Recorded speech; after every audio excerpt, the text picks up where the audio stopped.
On y va. Alors, corruption, c'est grave, docteur.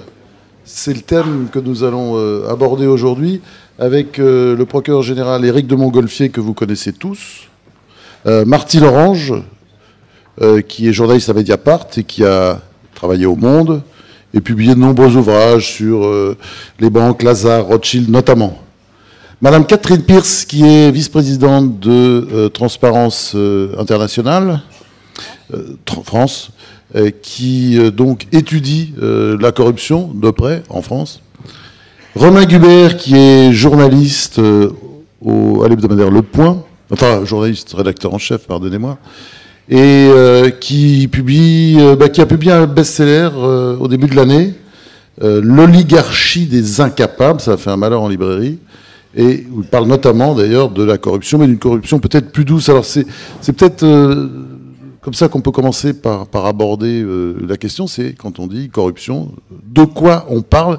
Et j'ai envie de poser cette question-là d'abord à Romain Gubert, pas parce qu'il est au point, mais parce qu'il a une vision forcément à travers son livre, une vision peut-être un peu différente des autres, hein, puisqu'il parle lui plutôt de corruption douce, de conflit d'intérêts, puisque le livre, qui a eu beaucoup de succès, était plein de ce type de corruption.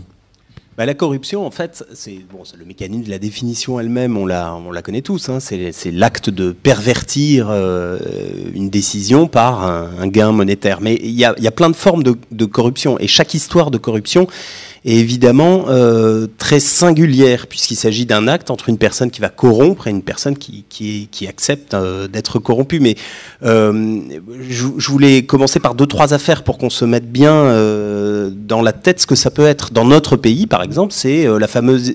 On les oublie très vite, mais cette histoire des enveloppes de l'UIMM, qu'est-ce que c'était? On nous a dit que c'était pour fluidifier le lien social. Il s'agissait d'argent liquide. La procédure est encore en cours, on n'a pas tous les éléments, mais qui permettait que la démocratie sociale, alors c'est très important, c'est les syndicats et le patronat qui gèrent l'assurance maladie, nos retraites, etc. Ces enveloppes d'argent liquide, puisque là, dans ce cas-là, il s'agit vraiment d'argent liquide, dont on ne connaîtra sans doute jamais la destination, et ça peut-être que les magistrats nous expliqueront, c'est que souvent il y a une omerta qui fait que ni l'un ni l'autre, ni le corrompu, ni le corrupteur ne racontent leurs petits secrets. Donc vous avez des affaires comme celle-là, on en connaît, on en voit tous les jours, qui sont des corruptions de matchs de handball, par exemple, à Montpellier, ça on voit, c'est tous les jours dans l'actualité, il y a des petites affaires comme ça, près d'ici, il s'est passé des choses rocambolesques à Cassis. Alors, voilà. La fluidité du lien social, ça passe aussi par des enveloppes politiques. Alors, sur la corruption politique elle-même, ça peut-être on pourra en parler avec les magistrats, c'est il y a beaucoup de choses qui ont été clarifiées. On n'est plus dans les années 90 où il y a eu toutes ces affaires qu'on a pu suivre dans les... Oui, enfin les enveloppes, de toute façon, elles ne sont pas déclarées par définition. L'argent liquide n'est pas déclaré. C'est ce qu'on disait sur la corruption douce. Il y a une forme plus perverse de corruption que Paul Krugman, prix Nobel d'économie, dont il parle. C'est cette corruption douce, c'est une corruption qui ne se fait pas forcément par des enveloppes, pas forcément par de l'argent liquide. Ça peut être des petits services qu'on rend à un proche, ou bien ça peut être une corruption institutionnalisée, c'est-à-dire qu'il ne se voit pas. C'est un professeur universitaire. Il y a en ce moment tout un débat sur l'indépendance des économistes qui nous ont sans doute, qui ont à tout le moins manqué de clairvoyance sur la crise, mais qui sont à l'université. On a découvert qu'ils étaient payés, beaucoup d'entre eux étaient payés par le gouvernement, quand ils n'étaient pas payés aussi par des entreprises. Absolument, c'est par exemple, on a découvert qu'ils étaient rémunérés par des banques qui leur demandaient, dites-nous, qu'est-ce que vous pensez de notre système, ou qui leur demandaient de siéger à leur conseil d'administration. Et donc on endormissait leur expertise, leur clairvoyance, leur neutralité. Il y a des choses absolument accablantes sur certains économistes français qui ont préféré pas travailler sur certains sujets. On l'a vu dans l'affaire, je veux pas être trop long, mais on l'a vu aussi dans l'affaire du Mediator. Qu'est-ce que c'est que cette affaire? C'est un laboratoire pharmaceutique qui produit ce fameux médicament. Et puis, on s'aperçoit que toute la chaîne de décision, parce que dans la corruption, c'est souvent ça aussi qui se passe. Il ne s'agit pas forcément d'enveloppe d'argent, mais toute la chaîne de corruption était intéressée à ce que le produit, on ne l'interdise pas.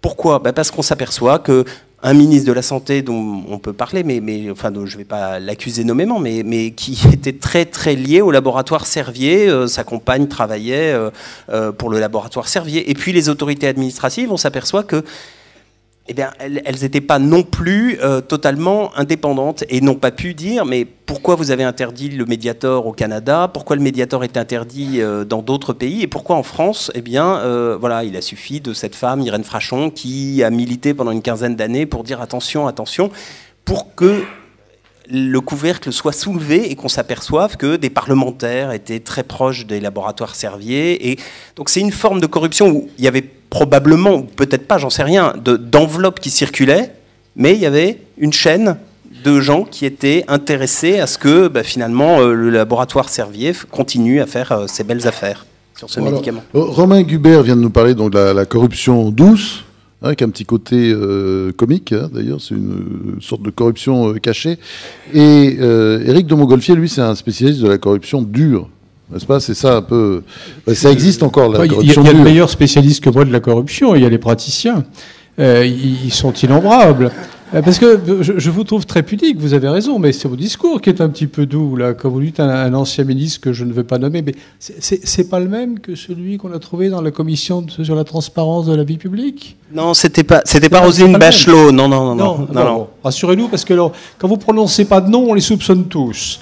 Après, la difficulté, non, mais les choses ont été écrites. La difficulté de ce genre de corruption douce, c'est que on ne passe pas en correctionnel, on ne passe pas devant un juge. Pourquoi? Parce que la définition du conflit d'intérêts est pour le moment, bien sûr.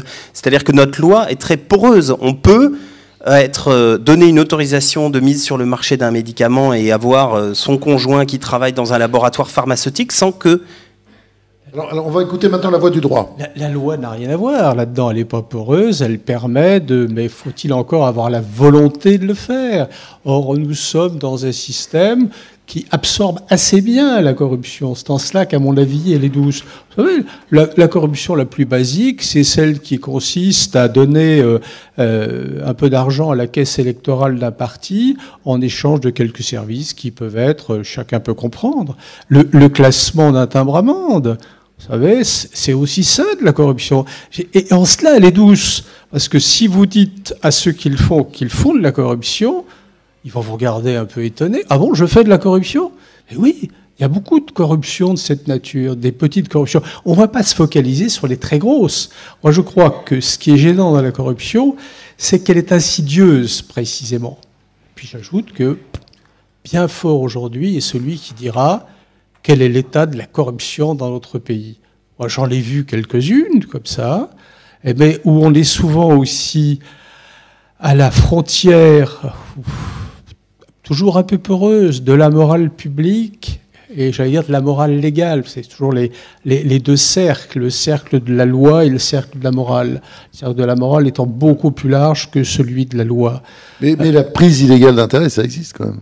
On en voit souvent. Ça existe. Bon, faut-il encore qu'elle vienne à notre connaissance? Et c'est tout un système. Bon, faut-il encore quand nous sachions que, en l'état du ministère public, dans une dépendance qui reste une dépendance un peu statutaire, comme on arrive à en échapper, j'en conviens bien, mais quand même, on serait indépendant. Certains n'arriveront jamais à en échapper pour des raisons multiples. Mais avant, ce qui tue finalement la lutte contre la corruption, c'est l'insuffisance d'informations. Comment sait-on? Alors il y a tout un ensemble d'institutions qui devraient savoir. Moi je pense souvent aux préfets. Ils sont un peu à la croisée des chemins. Ils ont des renseignements que les procureurs ont rarement. Mais il y a quand même des chambres régionales des comptes. Oui, heureusement que de temps en temps il y en a. Ça vient beaucoup par là, non? Non, ça devrait venir des autorités publiques. L'article 40 qui leur fait obligation à tous, c'est pour ça que je souhaiterais qu'ils soient pénalement sanctionnés quand ils ne s'y plient pas. Cet article 40 s'impose aux élus, s'impose aux fonctionnaires d'État, mais il y a tout un système au sein des administrations. On dit aux fonctionnaires qui pourraient dénoncer au procureur de la République, bon ben vous allez passer par la hiérarchie. Personne n'a jamais dit ça. Ni la jurisprudence, ni aucun texte. Simplement, le système écrase l'information dont pourraient bénéficier les magistrats pour exercer des poursuites et faire juger les corrompus. Maintenant, il faudrait aussi qu'on change la loi qui dit que dans la corruption, il y a le corrupteur et le corrompu.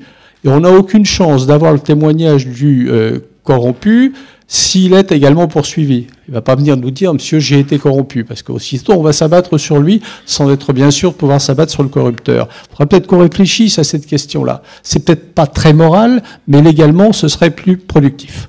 Alors, si j'ai bien compris ce que disaient Romain Gubert et Éric de Montgolfier, la corruption, c'est compliqué à définir.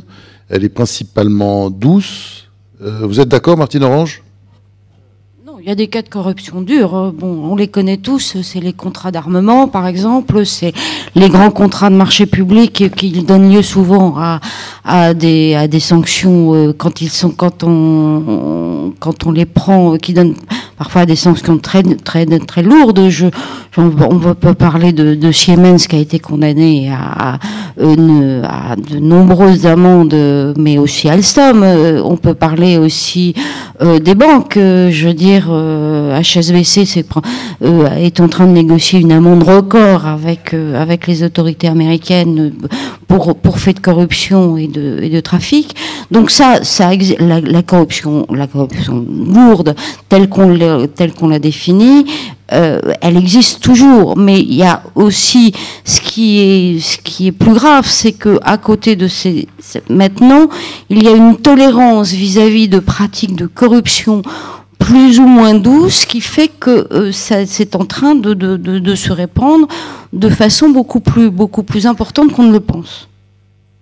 Alors, on en revient maintenant à Catherine Pierce, qui est vice-présidente, comme je disais tout à l'heure, de Transparency International. Si vous voulez faire un commentaire sur ce qui a été dit, j'en suis d'accord. Et après, j'aimerais lire, disons, votre dernier indice de perception de la corruption. Oui. Alors, simplement, je voudrais dire que Transparency International, qui est un organisme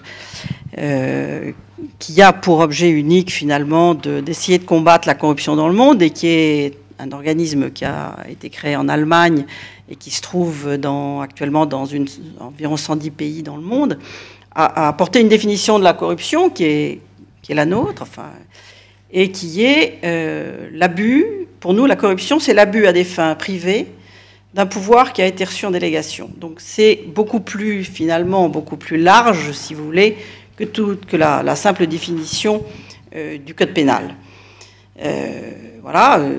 Cette corruption, et je ne sais pas si vous voulez qu'on parle de ça actuellement, cette corruption, elle est dangereuse, puisque c'est la question finalement de notre discussion aujourd'hui. Ouais, c'est grave, docteur. C'est grave, docteur. Oui, c'est grave d'abord parce qu'elle coûte extrêmement cher. On estime actuellement qu'en Europe, le coût de la corruption, c'est 120 milliards d'euros, c'est-à-dire le budget de l'Union européenne. En France, l'évasion fiscale, c'est entre 40 et 50 milliards d'euros. Grosso modo, c'est 5% du PIB mondial. Et que la corruption augmente finalement les contrats d'entre 10 à 25% suivant les pays concernés. Donc, bon, je ne veux pas vous abreuver de chiffres, mais ces chiffres, je crois, sont parlants et estiment déjà que par ce coût qui finalement disparaît de la vie publique, des marchés publics, des contrats et autres, est une chose qui est dangereuse et qu'il faut combattre. Et alors, elle a un danger elle a d'autres dangers. Le premier, je crois que c'est à cause de la corruption. La corruption est le principal, finalement, danger et la principale source qui empêche de lutter efficacement contre la pauvreté dans le monde et contre les inégalités dans le monde. Alors, Madame Pierce, vous avez donc publié un indice de la perception de la corruption. Hein, c'est le grand travail de... Voilà, non, ce n'est pas le grand travail. Ouais. C'est un des éléments, effectivement, que nous publions chaque année. C'est l'indice de perception de la corruption. Bon, alors, le pays le moins corrompu, d'après vous, c'est la Nouvelle-Zélande, suivi ça étonnera personne, par le Danemark, la Finlande, la Suède. Tous les pays etc. du Nord. Singapour, hein, c'est pas dans le Nord, Norvège, Pays-Bas, Australie, Suisse, Canada, Luxembourg, Hong Kong, Islande, Allemagne. Bon, et puis la France, elle est quand même assez bas. Je dirais presque que c'est le dernier des pays développés, hein, puisqu'elle se trouve au 25e rang, mais quand même loin devant le Brésil, le Honduras, la République dominicaine, le Tadjikistan et tout ce genre de pays, quoi. Oui, Bon, on n'est pas très haut placé. Pourquoi vous nous placez si bas? Pourquoi nous placez si bas? Oui, parce que je remarque qu'on est derrière l'Irlande, derrière la Belgique, assez loin d'ailleurs, très loin derrière le Royaume-Uni, très loin derrière l'Allemagne, mais enfin ça on commence à avoir l'habitude. Très loin derrière le Canada, enfin, vous voyez. On est avant l'Italie, je crois. Ah. Et on est devant l'Espagne et le Portugal, oui, effectivement. Voilà, dans les pays du sud de l'Europe, nous sommes quand même en tête de classement.